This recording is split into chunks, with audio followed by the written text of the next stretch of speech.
ಸ್ನೇಹಿತರೆ, ಇಂದು ನಾನು ನಿಮಗೆ ವೈಶಾಖ ಸ್ನಾನದ ಬಗ್ಗೆ ಸಣ್ಣ ವಿವರಣೆಯೊಂದಿಗೆ ತಿಳಿಸಿಕೊಡುತ್ತೇನೆ. ಒಮ್ಮೆ ಕ್ಷೀರಸಾಗರದಲ್ಲಿ ಶ್ರೀಮನ್ನಾರಾಯಣನ ಕುರಿತು ಲಕ್ಷ್ಮೀದೇವಿಯು ಹೀಗೆ ಕೇಳುತ್ತಾರೆ. ನಾಥ, ವ್ರತಗಳಲ್ಲಿ ವಿಶೇಷ ಮಹಿಮೆಯುಳ್ಳ ಪುಣ್ಯಪ್ರದವಾದ ವ್ರತ ಯಾವುದು ಎಂದು ಕೇಳಲು ಶ್ರೀಹರಿಯು ಈ ವೈಶಾಖ ಸ್ನಾನದ ವ್ರತದ ಬಗ್ಗೆ ತಿಳಿಸಿಕೊಡುತ್ತಾರೆ. ನಂತರ ಇದನ್ನು ಲಕ್ಷ್ಮೀದೇವಿಯು ಬ್ರಹ್ಮದೇವರಿಗೆ ತಿಳಿಸುತ್ತಾರೆ. ನಂತರ ಬ್ರಹ್ಮದೇವರು ನಾರದರಿಗೆ ತಿಳಿಸುತ್ತಾರೆ.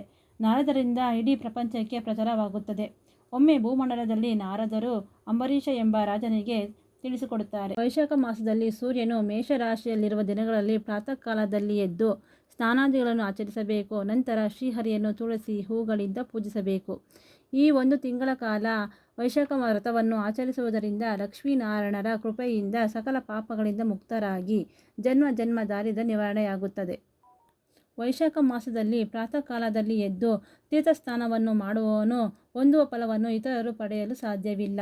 ಈ ಮಾಸದಲ್ಲಿ ವ್ರತವನ್ನಾಗಲಿ ತೀರ್ಥಯಾತ್ರೆಯನ್ನಾಗಲಿ ಸ್ವತಃ ಮಾಡುವವನು ಈ ವ್ರತದ ಪೂರ್ಣ ಫಲವನ್ನು ಪಡೆಯುತ್ತಾರೆ ಎಂದು ನಾರದರು ಅಂಬರೀಷ ರಾಜನಿಗೆ ಹೇಳುತ್ತಾರೆ.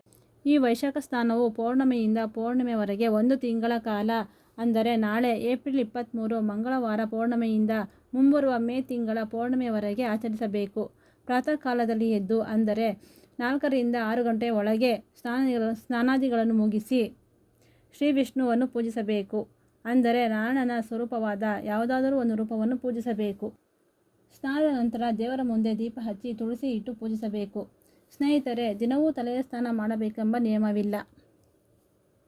ಮೊದಲನೇ ದಿನ ತಲೆಯ ಸ್ನಾನ ಮಾಡಿ ಸಂಕಲ್ಪ ಮಾಡಿದರೆ ಸಾಕು. ಪ್ರತಿದಿನ ಹೆಗಲ ಮೇಲೆ ಸ್ನಾನ ಮಾಡಬಹುದು.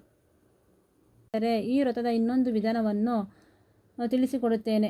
ಪ್ರತಿದಿನವೂ ಪೂಜೆ ಮಾಡಲು ಸಾಧ್ಯವಾಗದವರು ಸ್ನಾನ ಮುಗಿದ ನಂತರ ನಿಮ್ಮ ಸುತ್ತಮುತ್ತ ಎಲ್ಲಾದರೂ ಅಶ್ವತ್ಥವೃಕ್ಷವಿದ್ದರೆ ಪ್ರತಿದಿನ 1 ಗಡಿಗೆ ನೀರನ್ನು ಹಾಕಿ 3 ಪ್ರದಕ್ಷಿಣೆ ಹಾಕಿ ಮನಸ್ಸಿನಲ್ಲಿ ಪ್ರಾರ್ಥಿಸಿದರೆ ನಿಮ್ಮ ಇಷ್ಟಾರ್ಥ ನೆರವೇರುತ್ತದೆ. ಈ ರೀತಿ 1 ತಿಂಗಳ ಕಾಲ ವ್ರತ ಆಚರಿಸಬೇಕು. ಸ್ನೇಹಿತರೆ, ಈ ಅಶ್ವತ್ಥವೃಕ್ಷವನ್ನು ಶನಿವಾರ ಮಾತ್ರ ಮುಟ್ಟಿ ನಮಸ್ಕಾರ ಮಾಡಬೇಕು.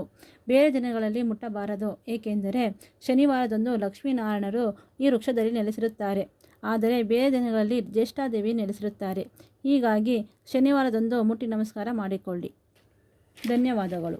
ಸ್ನೇಹಿತರೆ, ಮುಂದಿನ ವಿಡಿಯೋದಲ್ಲಿ ವೈಶಾಖ ಮಾಸದ ದಾನದ ಬಗ್ಗೆ ತಿಳಿಸಿಕೊಡುತ್ತೇನೆ. ಧನ್ಯವಾದಗಳು.